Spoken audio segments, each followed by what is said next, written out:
Hey guys, welcome to Nerdarchy for Nerds by Nerds. I'm Nerdarchus Ryan, and I'm joined by Dave. Ted.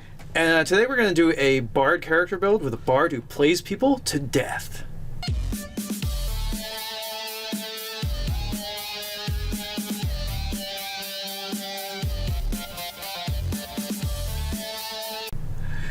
If you want to gain weekly tips as well as learn how to game with Nerdarchy, drop the description below where you can find Nerdarchy, the newsletter. So I was listening to NPR, and on it they had a music Thanotologist. What is a music Thanotologist, you say? Well, apparently there aren't very many places or bardic colleges where you can go to study to be a music Thanotologist, but it's basically a person who plays to soothe people's pain, like cancer sufferers and people that are near death, the kinds of people that would essentially be on hospice, and it eases their pain so that they can transition from here until wherever you believe what happens to you after you die. Or just to soothe them too. So it wasn't strictly about death, but also in some instances it kind of can be a replacement. Well, not a complete replacement, but sort of a help or an aid to medication as well. So we're going to do a character build, but some interesting thoughts. One, I think this would make a really cool bardic college. Yeah, absolutely. Well, we could do something where we mix something related to a deity. I feel like, yeah, for sure. Or necromancy, one or the other. If you want to take it for a dark turn. Yeah. Instead of soothing, more like harvesting. But Harvester of Sorrows. But and also I see this character. Would actually become an adventurer because they always want to seek out almost like where people will be suffering. So it gives them a lot of reason to go around. They would be traveling, right? And whatnot.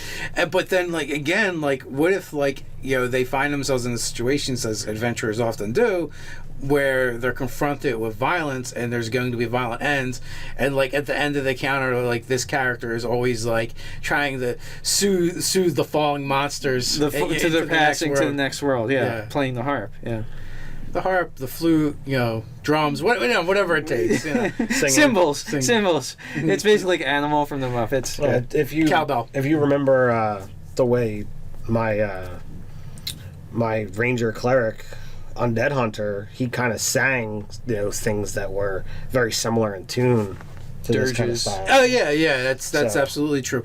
So so we're thinking bard, college of lore, and then we were like, all right, so we need a background. I was like, oh, there's that cool background in the Ravenloft book, and then we opened it up, and this is the fucking most lame background ever. So the haunted one, you get between 1, 2, 3. You have a choice of one skill of 4 options, and you can choose one exotic language. And if you happen to be by yourself, your party's abandoned you, you're all alone, you're a solo adventurer, commoners will fight alongside you against evil. So yeah. Yeah, so if this was my book, I would probably just throw it right now. Just throw it. Yeah. So we're not using that background. It sounded like a good idea. So, but I do like the Acolyte is a really good background for someone that is seeking out to soothe the suffering of people.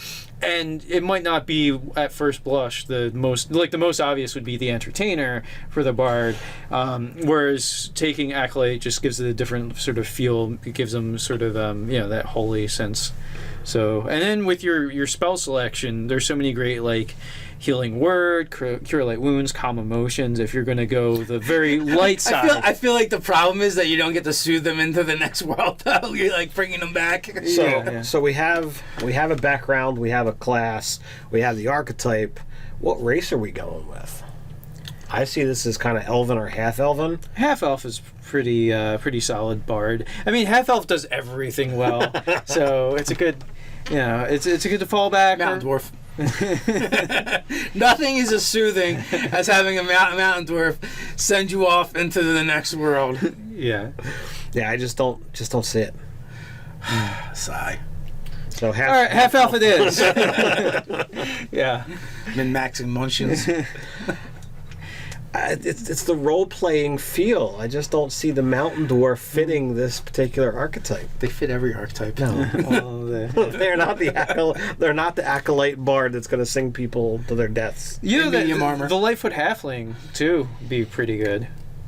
Any halfling I think would be good because they feel. From the stat point, the Lightfoot is better. But any halfling, I feel like they kind of have that personality where they're. they're compassionate and kind and very personable. Right. Yeah. So And they like to entertain. and they do like to entertain. Even, So- even to people that are on their meds and on their last leg. Yeah. The halfling like sues them into the next world and then picks their pocket. Well, it's a donation. Yeah, donation to my church. Yeah. Right. Okay, so half elf. Or the halfling or half elf. As long as that's half in the name, actually. Right. Except as long as it's not a half orc. I was gonna say, all right, fine, it's a half orc. Yeah.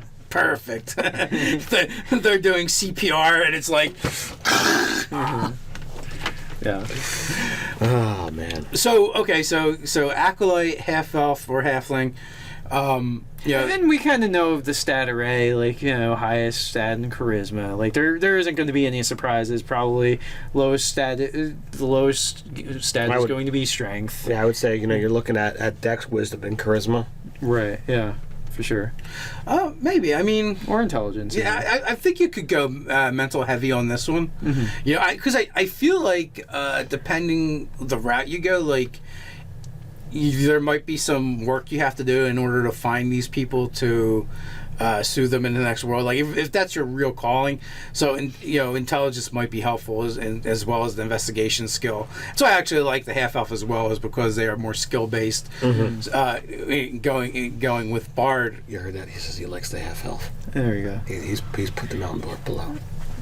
I wouldn't say that. No. They're not going to have any smithing tools. In case of smithing emergencies. Yeah. It'd be mountain dwarf would work perfectly. Could have had the brewing proficiency, because who needs meds when you have booze? Right. All the things lining up right there. Right. So The back stars to the align. half elf. Yeah. So you're probably your second lowest stat. It might be dex, so you might take a 10 dex, and then the rest is going to be in your mentals. And an array of probably healing magics might be most appropriate for this character type. If you're going to go the light side of it, if you're going to go the dark to the dark side of this, you could go with dissonant whispers, things like that. As far as spell So I selection. kind of see this character being like, because he's an acolyte, so he's been trained to be a priest.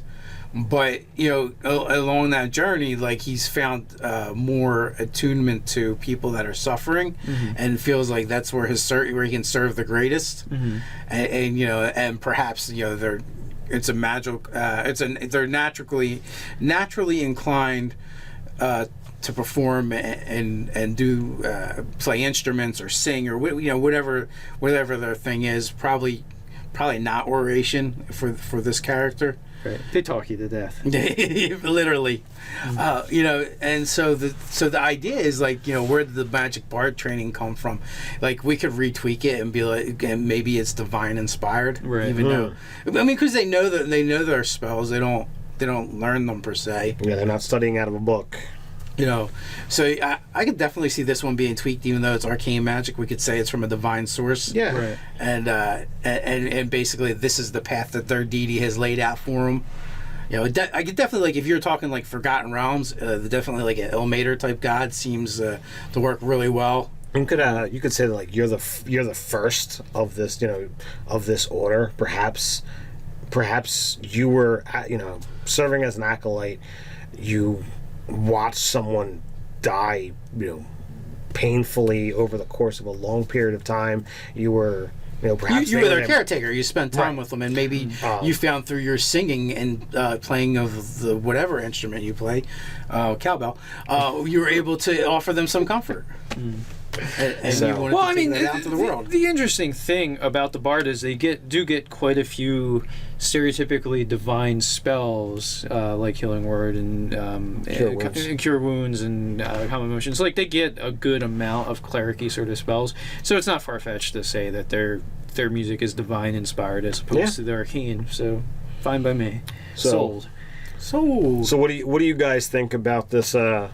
This order of the what did you call the science? That's just Music going to music thanatology, but obviously we'll have to come up with a fantasy well, trope. yeah. No, I like that one.